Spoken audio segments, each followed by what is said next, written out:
ভেবেছিলাম প্রথম যেদিন ফুটবে তোমায় দেখব, তোমার পুষ্প বনের গাথা মনের মতো লিখব। তখন কালো কাজল মেঘত ব্যস্ত ছিল ছুটতে, ভেবেছিলাম আরো কদিন যাবে তোমার ফুটতে।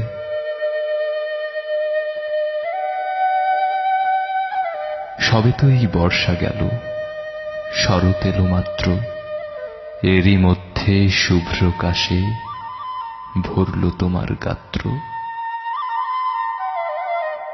ক্ষেতের আলে নদীর কূলে পুকুরের ওই পাড়টায় হঠাৎ দেখি কাশ ফুটেছে বাঁশবনের ওই ধারটায়। আকাশ থাকে মুখ নামিয়ে মাটির দিকে নুয়ে, দেখি ভোরের বাতাসে কাশ দুলছে মাটি ছুঁয়ে।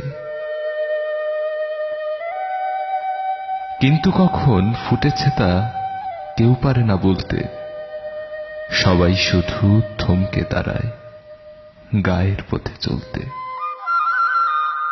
উচ্চদোলা পাখির মতো কাশবনে এক কন্যে তুলছে কাশের ময়ূর চূড়া কালো খোপার জন্যে।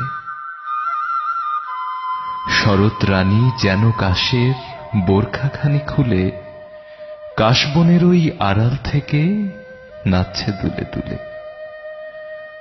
প্রথম কবে ফুটেছে কাশ সেই শুধুরা জানে, তাই তো সেটা সবার আগে খোপায় বেঁধে আনে।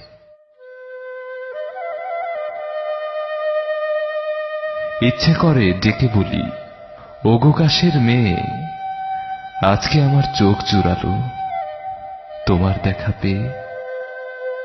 তোমার হাতে বন্ধি আমার ভালোবাসার কাশ, তাই তো আমি এই শরতে তোমার কৃতদাস। ভালোবাসা কাব্য শুনে কাশ ঝরেছে যেই, দেখি আমার শরৎ রানী কাশবনে আর নেই।